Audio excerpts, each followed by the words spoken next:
सभी कार्यों को पूर्ण करने वाले भगवान श्री गणेश की कथा का श्रवण करेंगे। ब्रह्मा जी कहते हैं इसके श्रवण से पुत्रहीन को पुत्र की, निर्धन को धन की, भार्यार्थी को भार्या की, प्रजार्थी को प्रजा की, रोगी को आरोग्य की और अभागी को सौभाग्य की प्राप्ति होती है। जो यात्रा के अवसर पर या किसी पुण्य पर्व पर इसे मन लगाकर सुनता है वह गणेश जी की कृपा से संपूर्ण मनोवांछित फल प्राप्त कर लेता है। इस कथा का वर्णन शिव पुराण के रुद्र संहिता में किया गया है। ये कथा ब्रह्मा जी ने देवर्षि नारद को सुनाई थी। नारद जी बोले, देव आप तो शिव संबंधी ज्ञान के अथाह सागर हैं। अब मैं गणेश जी का उत्तम चरित्र सुनना चाहता हूँ। आप उनका जन्म वृत्तांत तथा दिव्य चरित्र जो संपूर्ण मंगलों के लिए भी मंगल स्वरूप है उसका वर्णन कीजिए। ब्रह्मा जी ने कहा, नारद पहले जो मैंने गणेश जी की उत्पत्ति का वर्णन किया था कि शनि की दृष्टि पड़ने से गणेश का मस्तक कट गया था, तब उस पर हाथी का मुख लगा दिया गया था, वह कल्पांतर की कथा है। अब श्वेत कल्प में घटित गणेश जी की जन्म कथा का वर्णन करता हूँ जिसमें शंकर जी ने उनका मस्तक काट लिया था। इस विषय में तुम्हें संदेह नहीं करना चाहिए क्योंकि शिव कल्याणकारी सृष्टिकर्ता और सबके स्वामी हैं। उन्हीं की लीला से सारे विश्व की रचना, रक्षा और विनाश होता है। अब आदर पूर्वक श्रवण करो। एक समय पार्वती जी की जया और विजया नाम वाली सखियां उनके पास आकर विचार करने लगीं। जया और विजया बोली, सखी सभी गण शिव के ही हैं। नंदी भृंगी आदि जो हमारे हैं वे भी शिव के ही आज्ञा पालन में लगे रहते हैं। जो असंख्य प्रथम गण हैं उनमें भी हमारा कोई नहीं है। वे सभी शिव की आज्ञा पालन करने के लिए द्वार पर खड़े रहते हैं। इसलिए आपको भी हमारे लिए एक गण की रचना करनी चाहिए। जब सखियों ने पार्वती जी से ऐसा कहा तब उन्होंने उसे हितकारक माना और वैसा करने का विचार भी किया। उसके बाद एक समय जब पार्वती जी स्नान कर रही थी तब शिव जी नंदी को डरा धमकाकर घर के भीतर चले गए। शंकर जी को आते देखकर स्नान करती हुई जगजननी पार्वती जी उठकर खड़ी हो गयीं। उस समय उनको बड़ी लज्जा आई। वे आश्चर्यचकित हो गयीं। उस समय उन्होंने सखियों के वचन को हितकारक और सुखप्रद माना। उस समय ऐसी घटना घटित होने पर परमेश्वरी पार्वती जी ने मन में विचार किया कि मेरा कोई एक ऐसा सेवक होना चाहिए जो परम शुभ कार्य कुशल और मेरी आज्ञा का पालन करने वाला हो, उससे तनिक भी विचलित होने वाला ना हो। ऐसा विचार कर पार्वती देवी ने अपने शरीर के मैल से एक ऐसे चेतन पुरुष का निर्माण किया जो संपूर्ण शुभ लक्षणों से युक्त था। उसके सभी अंग सुंदर और दोष रहित थे। उसका शरीर विशाल, परम शोभायमान और महान बल पराक्रम से संपन्न था। देवी ने उसे अनेक प्रकार के वस्त्र, नाना प्रकार के आभूषण और बहुत सा उत्तम आशीर्वाद देकर कहा, तुम मेरे पुत्र हो, मेरे अपने ही हो। तुम्हारे समान प्यारा मेरा यहाँ कोई दूसरा नहीं है। पार्वती जी के ऐसा कहने पर गणेश जी उन्हें नमस्कार करके बोले, माँ आज आपको कौन सा कार्य आ पड़ा है, मैं आपके कहे अनुसार उसे पूर्ण करूँगा। गणेश जी के पूछने पर पार्वती जी अपने पुत्र को उत्तर देते हुए बोली, तात तुम मेरे पुत्र हो, मेरे अपने हो, इसलिए मेरी बात सुनो। आज से तुम मेरे द्वारपाल हो जाओ। पुत्र, मेरी आज्ञा के बिना कोई भी हठ पूर्वक मेरे महल के भीतर प्रवेश न करने पाए, चाहे वह कहीं से भी आए, कोई भी हो। बेटा, यह मैंने तुमसे बिल्कुल सत्य बात कही है। ऐसा कहकर पार्वती जी ने गणेश जी के हाथ में एक छड़ी दे दी। उस समय उनके सुंदर रूप को निहार कर पार्वती जी हर्षित हो गयीं। उन्होंने प्रेम पूर्वक अपने पुत्र का मुख चूमा और अपने हृदय से लगा लिया। फिर दंडधारी गणराज को अपने द्वार पर स्थापित कर दिया। उसके बाद पार्वती नंदन महावीर गणेश हाथ में छड़ी लेकर गृह द्वार पर पहरा देने लगे। उधर पार्वती जी अपने पुत्र गणेश जी को अपने दरवाजे पर नियुक्त करके स्वयं सखियों के साथ स्नान करने लगी। इसी समय भगवान शिव द्वार पर आ पहुँचे।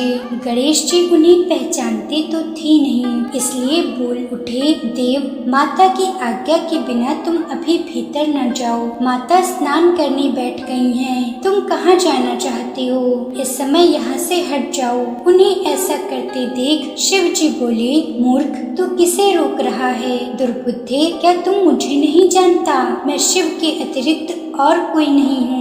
फिर शिव जी के गण गणेश जी को समझाकर हटाने के लिए वहाँ आए और गणेश जी से बोले, सुनो, हम मुख्य शिवगढ़ ही द्वारपाल हैं और भगवान शंकर की आज्ञा से तुम्हें हटाने के लिए यहाँ आए हैं। तुम्हें भी गढ़ समझकर हम लोगों ने मारा नहीं है, अन्यथा तुम कब के मारे गए होते। अब कुशल इसी में है कि स्वतः ही दूर हट जाओ। क्यों व्यर्थ अपनी मृत्यु को बुला रहे हो? ऐसा कहे जाने पर भी गिरिजानंदन गणेश निर्भय ही बने रहे। उन्होंने शिवगणों को फटकारा और द्वार को नहीं छोड़ा। तब उन सभी शिवगणों ने शिव जी के पास जाकर सारा वृत्तांत उन्हें सुनाया। उनसे सब बातें सुनकर शिव जी ने कहा, गणों, यह कौन है जो इतना निरंकुश होकर शत्रु की भांति बक रहा है? इस नवीन द्वारपाल को दूर भगा दो। तुम लोग खड़े होकर उसका वृत्तांत मुझे क्यों सुना रहे हो? भगवान शंकर के यूं कहने पर वे गण पुनः वहीं लौट आए। उसके बाद गणेश द्वारा पुनः रोके जाने पर शिव जी ने गणों को आज्ञा दी कि पता लगाओ यह कौन है और क्यों ऐसा कर रहा है। गणों ने पता लगाकर बताया कि ये श्री गिरिजा के पुत्र हैं और द्वारपाल के रूप में बैठे हैं। तब शंकर जी ने विचित्र लीला करनी चाहिए और अपने गणों का गर्व भी नष्ट करना चाहा। इसलिए गणों और देवताओं को बुलवाकर भीषण युद्ध करवाया, पर वे कोई भी गणेश जी को पराजित न कर सके। तब स्वयं भगवान शिव आए। गणेश जी ने माता के चरणों का स्मरण किया। तब शक्ति ने उन्हें बल प्रदान किया। सभी देवता शिव जी के पक्ष में आ गए। घोर युद्ध हुआ। अंत में शिव जी ने आकर त्रिशूल से गणेश जी का सिर काट दिया। जब यह समाचार पार्वती जी को मिला तब वे क्रोधित हो गईं और बहुत सी शक्तियों को उत्पन्न करके उन्होंने बिना विचारे उन्हें प्रलय करने की आज्ञा दे दी। फिर तो शक्तियों के द्वारा प्रलय मचाई जाने लगी। उन शक्तियों का वह तेज सभी दिशाओं को दग्ध सा किए डालता था। उसे देखकर सभी शिवगण भयभीत हो गए और भागकर दूर जा खड़े हुए। ब्रह्मा जी कहते हैं, इसी समय तुम नारद वहाँ पहुँचे। तुम्हारे जाने का उद्देश्य था देवगणों को सुख पहुँचाना। तब तुमने देवताओं सहित शंकर जी को प्रणाम करके कहा कि इस विषय में सबको मिलकर विचार करना चाहिए। सभी देवता तुम्हारे साथ सलाह करने लगे कि इस दुख का अंत कैसे हो सकता है। फिर उन्होंने यही निश्चय किया कि जब तक गिरिजा देवी कृपा नहीं करेंगी तब तक सुख नहीं प्राप्त हो सकता। अब इस विषय में और विचार करना व्यर्थ है।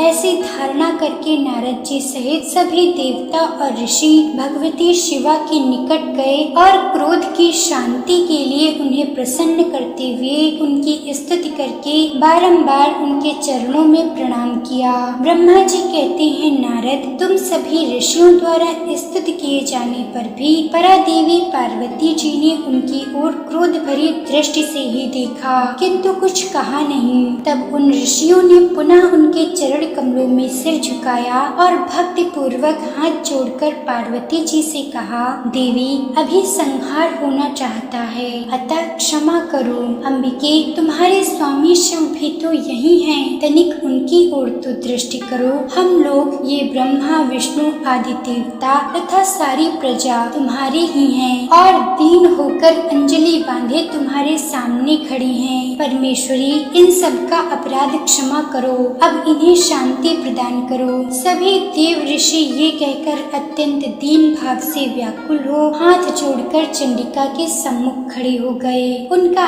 ऐसा कथन सुनकर चंडिका प्रसन्न हो गईं। उनके हृदय में करुणा का संचार हो गया। तब वे ऋषियों से बोली, ऋषियों, यदि मेरा पुत्र जीवित हो जाए और वह तुम लोगों के मध्य पूजनीय मान लिया जाए तो संहार नहीं होगा। जब तुम लोग उसे सर्वाध्यक्ष का पद प्रदान कर दोगे तभी संसार में शांति हो सकती है, अन्यथा तुम्हें सुख नहीं प्राप्त हो सकता।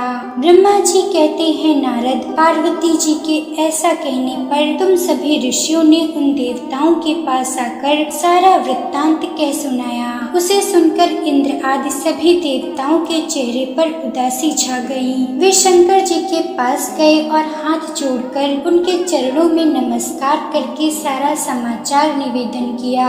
शिव जी ने कहा, ठीक है, जिस प्रकार सारी त्रिलोकी को सुख मिल सके वही करना चाहिए, इसलिए अब उत्तर दिशा की ओर जाना चाहिए और जो जीव पहले मिले उसका सिर काटकर बालक के शरीर पर जोड़ देना चाहिए। उसके बाद शिव जी की आज्ञा पालन करने वाले उन देवताओं ने वह सारा कार्य संपन्न किया। उन्होंने उस शिशु शरीर को धो पोंछ कर विधिवत उसकी पूजा की। फिर वे उत्तर दिशा की ओर गए। वहाँ उन्हें पहले एक दांत वाला हाथी मिला। उन्होंने उसका सिर लाकर गणेश जी के शरीर पर जोड़ दिया।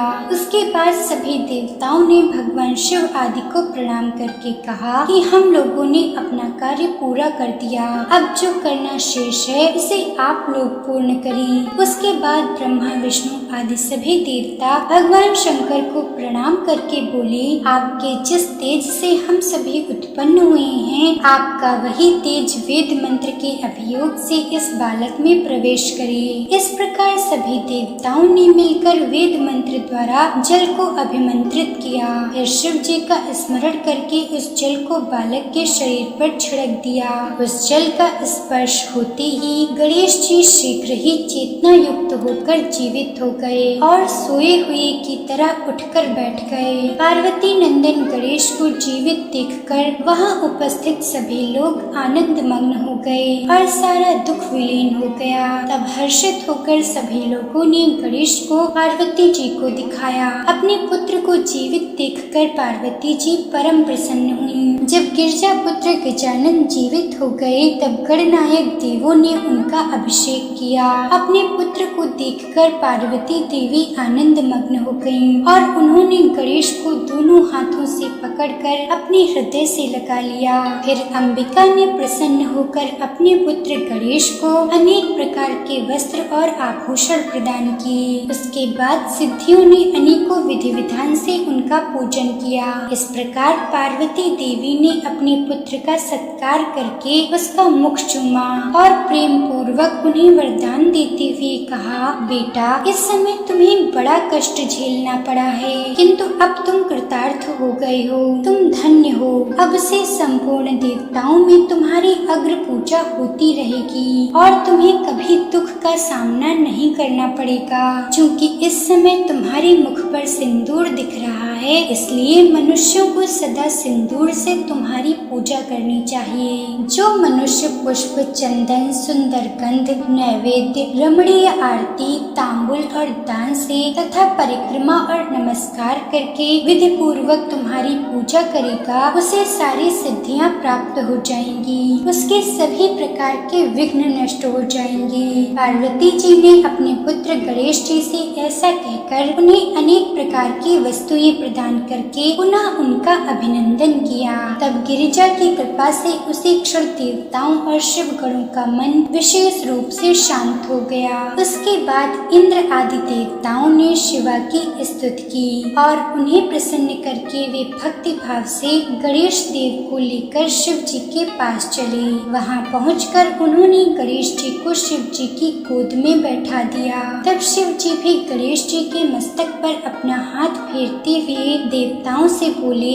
यह मेरा दूसरा पुत्र है। ब्रह्मा जी कहते हैं, उसके बाद गणेश जी ने भी उठकर शिव जी के चरणों में अभिवादन किया। फिर देवी पार्वती को, मुझको, विष्णु को और नारद आदि सभी ऋषियों को प्रणाम करके कहा, अभिमान करना मनुष्यों का स्वभाव ही है, इसलिए आप लोग मेरा अपराध क्षमा करें। ब्रह्मा जी कहते हैं, तब मैं, शंकर और विष्णु इन तीनों देवताओं ने एक साथ ही प्रेम पूर्वक उन्हें वर प्रदान करते हुए कहा, देवताओं, जैसे तीनों लोकों में हम तीनों देवों की पूजा होती है, उसी तरह तुम सबको इन गणेश का भी पूजन करना चाहिए। इनकी पूजा करने के बाद हम लोगों का पूजन करें। ऐसा करने से हम लोगों की पूजा संपन्न हो जाएगी। देवगणों, यदि कहीं इनकी पूजा पहले न करके अन्य देव का पूजन किया गया तो उस पूजन का फल नष्ट हो जाएगा। उसके बाद ब्रह्मा, विष्णु और शंकर आदि सभी देवताओं ने पार्वती जी को प्रसन्न करने के लिए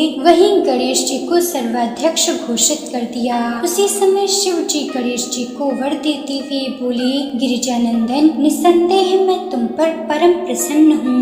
अब कोई भी तुम्हारा विरोध नहीं कर सकता। तुम शक्ति के पुत्र हो, इसलिए अत्यंत तेजस्वी हो। बालक होने पर भी तुमने महान पराक्रम प्रकट किया है, इसलिए तुम सदा सुखी रहोगे। विघ्न नाश के कार्य में तुम्हारा नाम सबसे श्रेष्ठ होगा। तुम सबके पूज्य हो, इसलिए अब मेरे संपूर्ण गणों के अध्यक्ष हो जाओ। गणेश्वर, तुम भाद्रपद मास के कृष्ण पक्ष की चतुर्थी तिथि को चंद्रमा के उदय होने पर उत्पन्न हुए हो। जिस समय गिरजा के सुंदर चित्त से तुम्हारा रूप प्रकट हुआ, उस समय रात्रि का प्रथम प्रहर बीत रहा था, इसलिए उसी दिन से आरंभ करके उसी तिथि में तुम्हारा व्रत करना चाहिए। यह व्रत परम शुभ और संपूर्ण सिद्धियों को प्रदान करने वाला है। वर्ष के अंत में जब पुनः वही चतुर्थी आ जाए, तब तक मेरे कहे अनुसार तुम्हारे व्रत का पालन करना चाहिए। जिन्हें संसार में अनेकों प्रकार के सुखों की कामना हो, उन्हें चतुर्थी के दिन भक्ति पूर्वक विधि सहित तुम्हारा पूजन करना चाहिए। गणेश, जो श्रद्धा सहित अपनी शक्ति के अनुसार प्रतिदिन तुम्हारी पूजा करेगा, उसके सभी मनोरथ सफल हो जाएंगे। मनुष्यों को सिंदूर, चंदन, चावल, केतकी पुष्प आदि से गणेश्वर का पूजन करना चाहिए। इस प्रकार जो लोग भक्ति पूर्वक तुम्हारी पूजा करेंगे, उनके विघ्नों का सदा के लिए नाश हो जाएगा और उनके कार्य पूर्ण होते रहेंगे।